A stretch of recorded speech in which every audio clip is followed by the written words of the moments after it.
I'm here today with Seth Greenberg, the co-developer of the Ames Hotel. You're a BU grad, and by the time you were 30, you had some of the hottest clubs in Boston. And with an eye towards restaurants, you partnered with Paul Royf, who's a Boston real estate developer, and you opened up Mistral, which is still one of the hippest dining experiences here in the city. Thank you. Then you kind of disappeared. So where did you go, and how come you're back?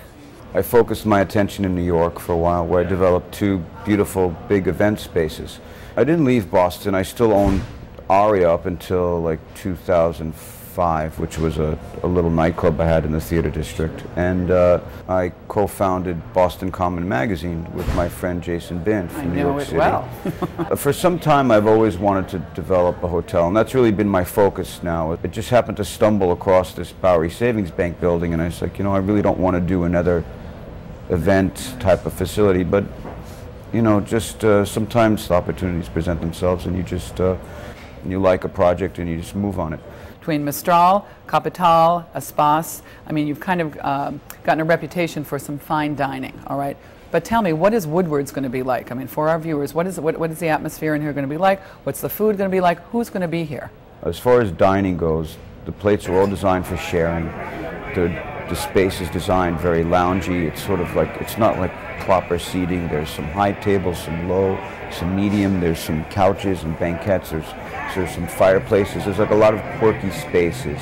So we have these cabinet of curiosities, not just on the stair to help drive you up, but actually they're using it behind the bar and in certain areas of the space to sort of create dimension and create a little bit of separation, but only in the sense that there's walls of art. It's not easy to take a historic building in Boston and create a boutique hotel and a restaurant.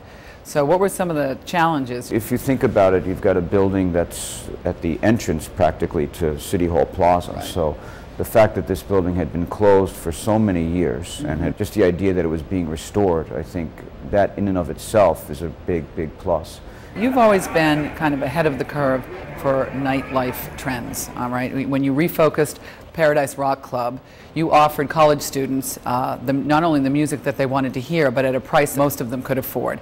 Then a little bit later with Aria, you were the first one to offer bottle service and this really cutting-edge place to either start your evening or end your evening.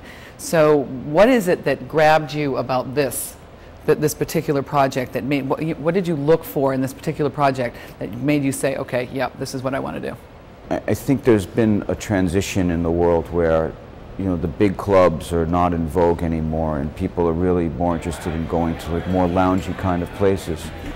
Boston has a void for that, and that's why you service guests through food and beverage programming, but you actually design a space where it's comfortable and people can listen to music and still interact and still feel like it's nightlife, even though it's kind of a restaurant. And once again, you're ahead of the curve, right? Now let's talk about cities. Miami, Boston, New York. Which one do you call home?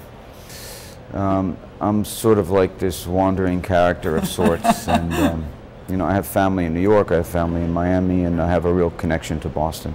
I went to college here, and I've lived here ever since, so I feel like I live in all three cities. Great. And now, as sort of the pseudo king of nightlife, have you mellowed, Seth Greenberg? Well, don't I look mellow? Well, I think you look fabulous. I'm I don't old. know if it's mellow. No, seriously. I think, frankly, that I've always sort of tried to develop projects that were an extension of my own lifestyle, frankly. And I don't really want to be in a nightclub anymore. I don't want to be out late at night in a big giant club with loud music and spinny lights, and I feel more comfortable in an environment like this. So I would say this project is a good reflection of my own personal lifestyle. Well, thank you for bringing this amazing space. Thank you so much. Good to see you. Thank you.